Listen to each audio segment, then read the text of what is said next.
Ensuite, je regarde autour de nous, dans toutes les démocraties européennes, y compris chez nos voisins allemands, où on pensait impossible le retour de l'extrême droite, elle est là.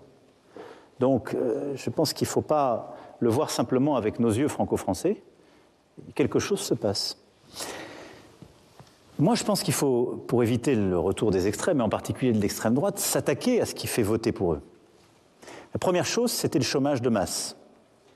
C'était une spécificité française. Nous étions à coup sûr la grande économie qui n'avait pas réussi à endiguer celui-ci. On est en train de le faire. Et on va continuer.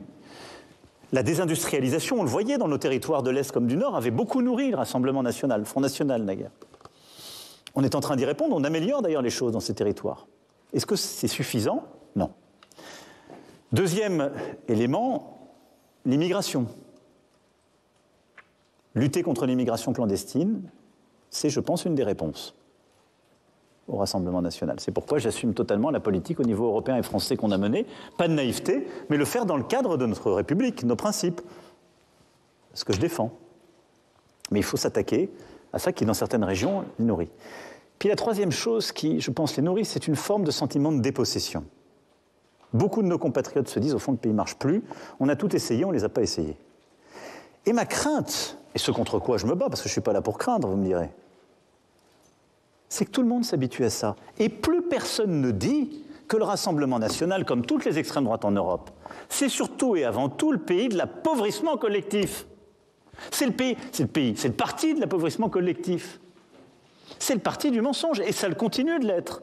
C'est le parti qui a le programme qu'il a complètement piqué à l'extrême gauche. C'est le parti qui continue à vous expliquer que la retraite à 60 ans est possible, sans vous expliquer comment la financer. Le parti qui vous explique qu'il faut augmenter le SMIC, sans vous expliquer comment ça ne désindustrialisera pas le pays.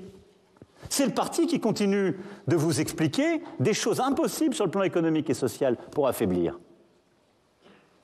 Si on ne s'attaque pas pied à pied à l'incohérence de leur programme, là, les gens se disent des trucs faciles. L'opposition, c'est beaucoup plus facile que le gouvernement. Donc il faut aller au réel sur ce qu'ils proposent. Et ça, c'est notre responsabilité collective, ça n'est pas que la mienne seule. Mais tant qu'on continuera à avoir un discours politique qui parfois est déréalisé, c'est pas populaire de faire une réforme des retraites ou de l'assurance chômage.